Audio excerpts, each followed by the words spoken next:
2 p.m., I took her to the emergency room.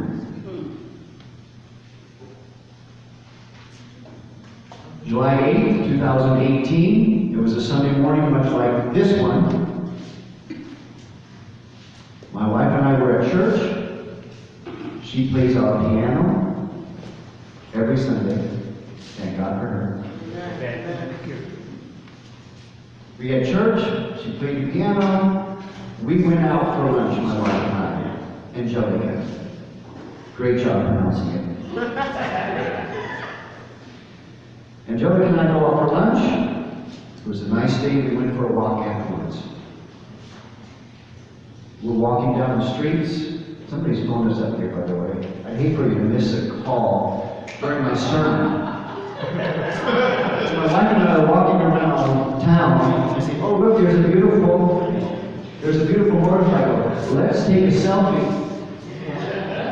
So we took a selfie in front of this beautiful motorcycle after lunch.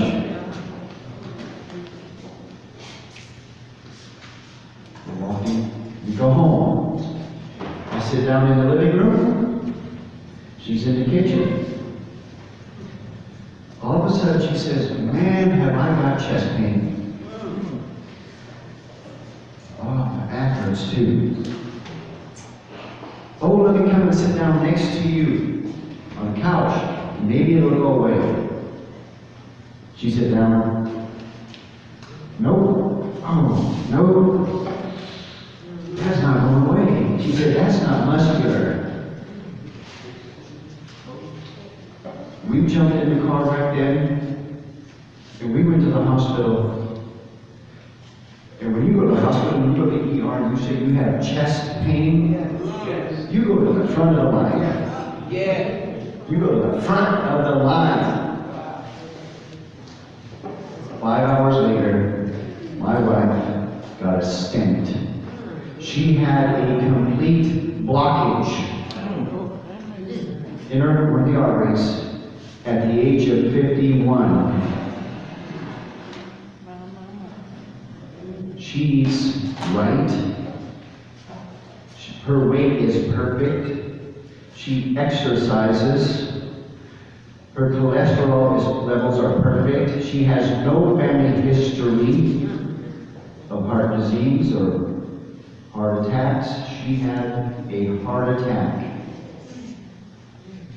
And today she's fine. Thank God.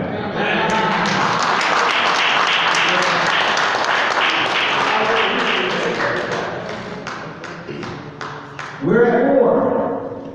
We are at war. Yes. Whether it's a cancer cell that we're going to defeat with the help of God, with His healing hand on us, other battles that we're up against daily, we're at war. Yes.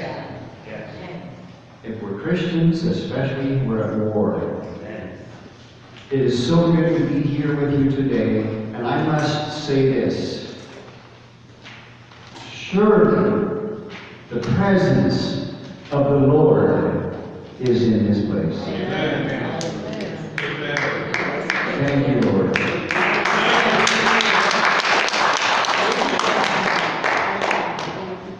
Your lovely, wonderful, dear pastor. I cannot say enough good things about him.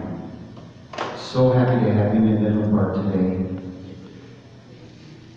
But I think I'm even happier to be with you here today, here in Philadelphia. And if David sees this, I'm assuming this is a recording, Pastor David, I got the best of the deal today. I get to hear Pastor David. But I called Midland Park at about, and our service starts at 10:30. I called back at 10:28. I talked to one of our sisters in the sanctuary. And I heard your dear pastor up on our baby grand, playing away. Pastor David up on the piano, playing away. I heard it. Yeah. Somebody was ringing the bell. We had a bell tower. And somebody, right before Pastor Dave started playing, I think somebody was on the bell, holding the bell, and give glory to God. So I am very happy to be here. Greetings from the Midland Park Church of God. The brothers and sisters there say hi to you. I'm sorry? Thank you. Next Sunday when I'm back in Midland Park, I'm going to tell them what we did, what happened here today. I want to tell them about a young man by the name of Irving.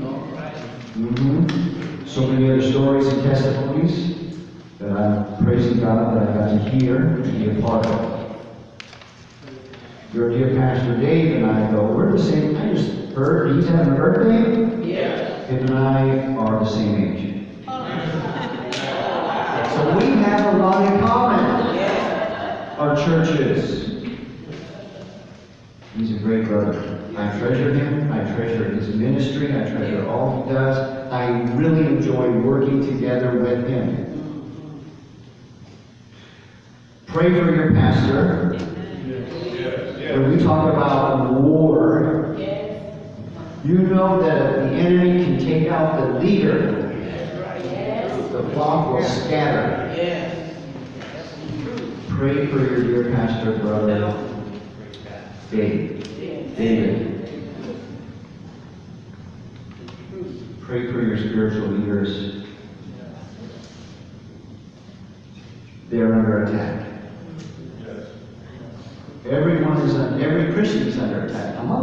And that's not, look, there's a good side to that coin, all right? So don't be going, oh, I'm under attack. We're under attack. It's okay. Don't worry, there's good news coming. But pray for your leaders. Pray for your dear brother, Pastor David Griffith. Pray for him. I really am so happy to know him and to be ministering with him and to see him throughout the years. We're at war. But I want to tell you something about war and prayer. What? War and prayer. Now, I'm driving here this morning. I had 2 hours to think. I'm saying, Lord, really, am I the right one to talk about war? Am I the right one to talk about prayer? I said, all right, Lord, whatever. Now, when I walked up to your church, when I walked into your building and I was given instructions that the service is here, I walked past your sign, your church sign, that outside sign that you don't see anymore because you passed it a million times. I stopped. I read it. It says, prayer changes lives. Right? Prayer changes lives. Prayer saves souls. Continue to pray for the lost. Prayer heals bodies. True. Yes. We are strengthened and equipped through prayer because of the indwelling power of the Holy Spirit that is given to us when we are born again. So know this, we have to be born again. Because way back at the very beginning of creation, the very start of humanity, there was a couple by the name of Adam and Eve. And they said no to the will and the word of God. Okay, now, I'm not looking down on them with a holier-than-thou attitude. Adam, come on! No, I would not have done any better than Adam. It could have been my fault as well. They said no. We fell, so it's the word we use for falling, I guess, away from what God originally had in mind for you and me. It was a garden of Eden. there was perfect fellowship and communion with God, it was destroyed. What even is worse than that, what happened to us is worse than that. What happened to us when we said no, when that communion and that fellowship with God was destroyed, His image in which we were created, remember, we were created in the image of God, and in His likeness, He formed us out of the dirt of the ground. That likeness, that image, became scarred, marred, mudded, distorted, dirty, you name it. We lost it. We fell away from God's original holy purpose and plan for His creation, for you and me. We have to be born again. Yes. That's why I say we have to be born again, because something was lost that we originally had. And most importantly, what we lost was the image of God. Therefore, when you come to Christ, God begins a process of restoration.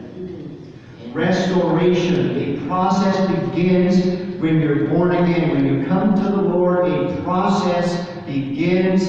It's called restoration.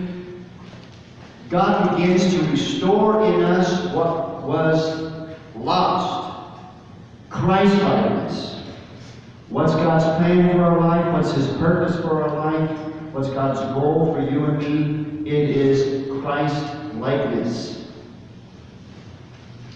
It is that faith in God, obedience to His Word,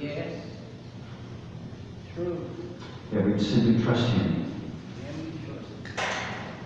There's no greater joy, bliss, satisfaction, meaning.